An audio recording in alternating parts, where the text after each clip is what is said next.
dans le prochain épisode de Demain nous appartient. Korka met son plan à exécution et s'évade de la prison avec Bilal.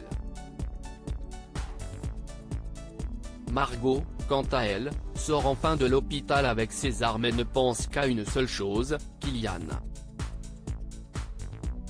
Attention, les paragraphes qui suivent contiennent des spoilers sur l'épisode de Demain nous appartient diffusé lundi soir sur TF1. Si vous ne voulez rien savoir, passez votre chemin. Lundi 25 février dans Demain nous appartient. Korka s'évade et force Bilal à le suivre et en prison, Korka met son plan à exécution. Après avoir assommé le maton avec qui il est de mèche, afin de faire croire à une agression, il fait semblant de prendre Bilal en otage avec son arme à feu et les deux prisonniers parviennent à quitter la prison et à s'évader quasi sans encombre. Ils montent alors dans une voiture qui les attend et partent retrouver Virginie, la femme de Korka. Cette dernière leur fait comprendre qu'ils doivent se dépêcher car des barrages de police ont été mis en place dans toute la région.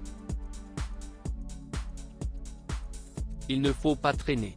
Mais Bilal refuse de les suivre.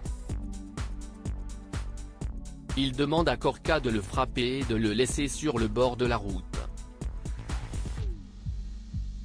Car tout ce que souhaite Bilal si est de se rendre et de purger tranquillement le reste de sa peine pour pouvoir retrouver sa famille.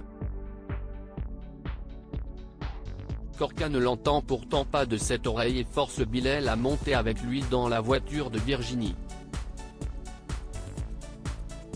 En parallèle, mise au courant de l'évasion de Korka et de leur père, Soraya et Nour commencent à s'inquiéter.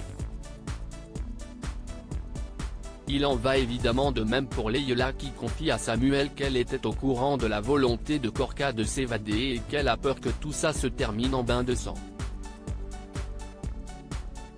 Un peu plus tard, Lucie vient l'interroger à l'hôpital mais Leïla assure n'avoir rien remarqué lors de son dernier parloir avec Bilal.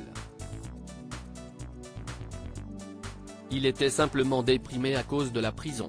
Les déclarations de Lucie au sujet de Korka, qu'elle décrit comme quelqu'un qui pourrait se montrer violent en cas de confrontation avec la police, ne font en tout cas rien pour la rassurer.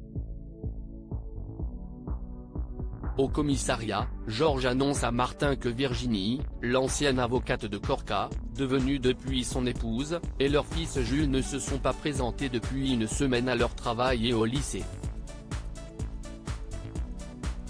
Des virements importants ont également été effectués depuis le compte de Virginie.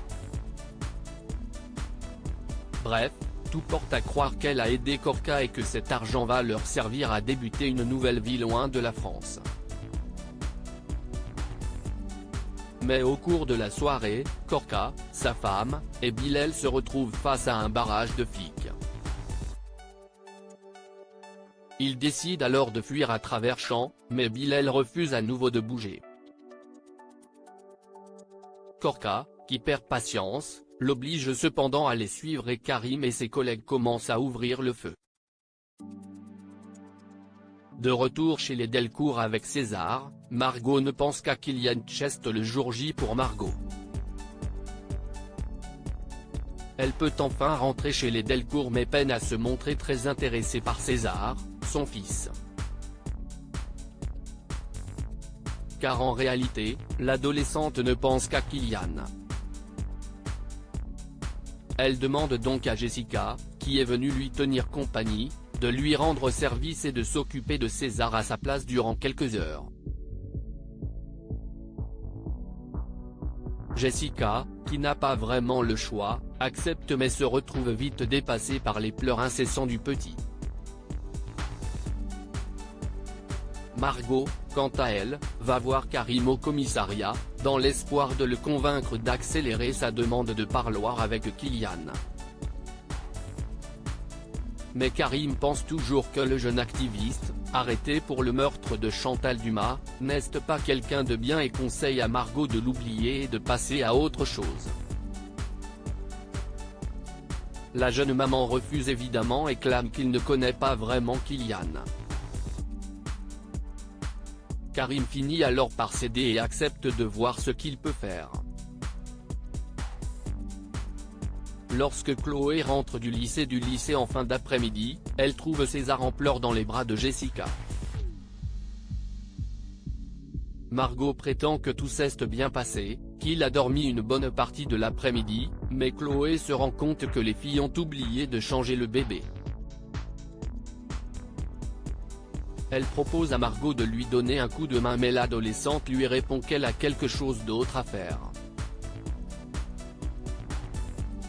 Chloé se dévoue donc pour s'occuper toute seule de César.